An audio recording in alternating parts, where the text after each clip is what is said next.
જવાબ ચડી ગયો ને. કોઈને પિચકારી મારતો જોયો તો? આપણે ત્યાં તો હોસ્પિટલમાં પિચકારી મારે.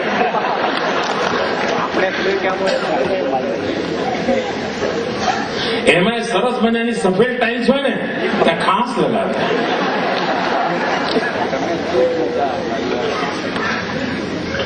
આપણને નથી લાગતું મિત્રો કે આપણે એક સમાજ તરીકે, એક નાગરિક તરીકે આ બધી બાબતોની જવાબદારી લેવી પડે? અને આમાં ઉપદેશ જેવું છે કે ભાઈ, આમાં કોઈ ઉપદેશ નથી.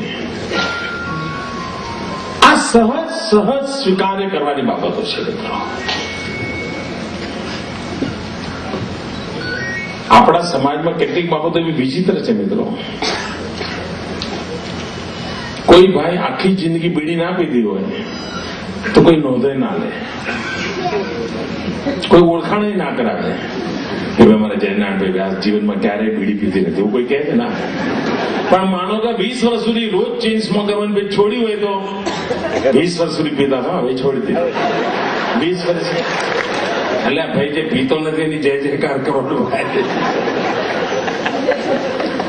મિત્રો આ સમાજ જીવનમાં આ બધા પરિવર્તન આવશ્યક છે.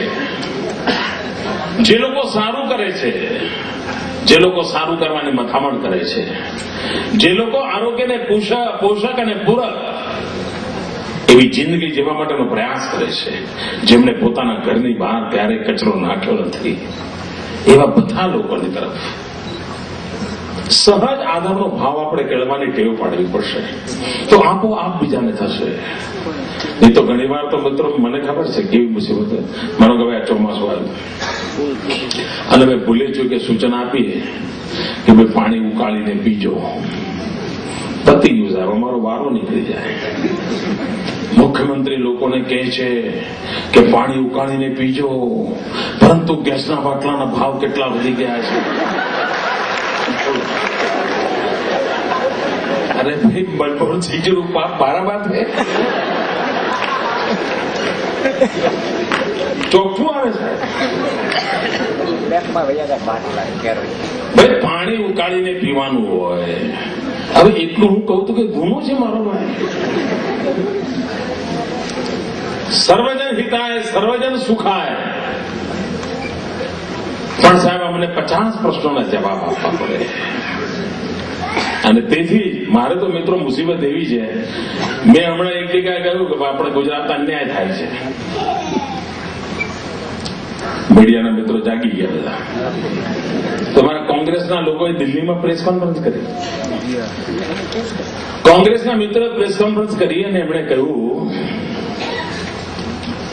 हमारे कांग्रेस के मित्रों ने कहा है कि मोदी पर राष्ट्रद्रोह का मुकदमा चलाया जाएगा. मैं कांग्रेस की पूरी सल्तनत को निमंत्रण देता हूं. देर किस बात के लिए कर रहे हो?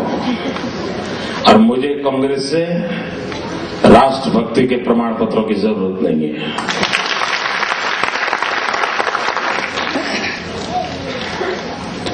जो लोग अफजल गुरु को फांसी के तख्त पर नहीं चढ़ा पाते हैं, वो मुझ पर राष्ट्रद्रोह का मुकदमा चला पाएंगे. और मैं खुलेआम पूरी कांग्रेस सल्तनत को निमंत्रण देता हूं, को देरी न करे, आज ही मुझ पर राष्ट्रद्रोह का मुकदमा जारी करें और मुझको फांसी पर लटका दे. मैं देखता हूं कैसे करते हैं. મિત્રો જે પ્રકારની આ લોકોની ટેવ છે, કોઈ પણ સારા કામને સારી રીતે લેવામાં. ચૂંટણીઓ તો હારીએ એમાં શું છે ભાઈ, એમાં આટલો બધો સનેપાત. અમે 45 વર્ષ સુધી હારતા હતા ભાઈ, અમારે તો ડિપોઝિટો જતી હતી. અમને કોઈ સનેપાત ના થયો. અરે સમાજની સેવા માટે નીકળ્યા છે મિત્રો. સારા નરસા દિવસો આવ્યા કે એમાં શું છે? તો એમાં આવી રીતે રોજ માથા પટકવાના હશે, પણ તમને મનોરંજન મળતું હશે ભાઈ વગર પૈસે.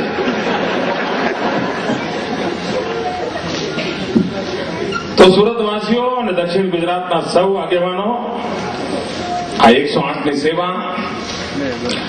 સેવાનો સદુપયોગ થાય અમારો આગ્રહ છે મિત્રો. એનો સદુપયોગ થાય. એ સહજ વાર તહેવારે મસ્તો કોલ કરીને લોકોને હેરાન કરવાની ચીજ ન બની જાય. એક નાગરિક તરીકે તો જ આ વ્યવસ્થાઓ વિકસાવવાનો આનંદ આવશે મિત્રો. વ્યવસ્થાઓ વિકસાવવાનો આનંદ આવશે. અને આ સમાજ ધર્મ અને મિત્રો આ બધું ગુજરાતે કરવું જ પડશે. આપણે રાહ ન જોઈ શકીએ કે ભાઈ દિલ્હી વાળા કેમ કરવાનું હોય. ત્યાં તો બધું હમણાં ભઠ્ઠો જ બેસી ગયો છે. પડે એમ નથી મિત્રો. આપણે આપણા ગુજરાતને સાચવી લઈએ, એને પ્રગતિની રાહ પર ઓર તેજીથી ચલાવીએ. કોઈ પણ પ્રકારના વિલંબ વગર આગળ વધવું છે મિત્રો. અને જીવનના પ્રત્યેક ક્ષેત્રમાં સામાન્યમાં સામાન્ય માનવીની સુખ સુવિધા એને કેન્દ્રમાં રાખીને વિકાસની યાત્રા ચલાવી છે. ફરી એકવાર હું રાજ્યના આરોગ્ય વિભાગને, એનું નેતૃત્વ સંભાળતા જયનારાયણભાઈ વ્યાસને, પરબતભાઈને ખૂબ ખૂબ શુભેચ્છાઓ આપું છું, અભિનંદન આપું છું.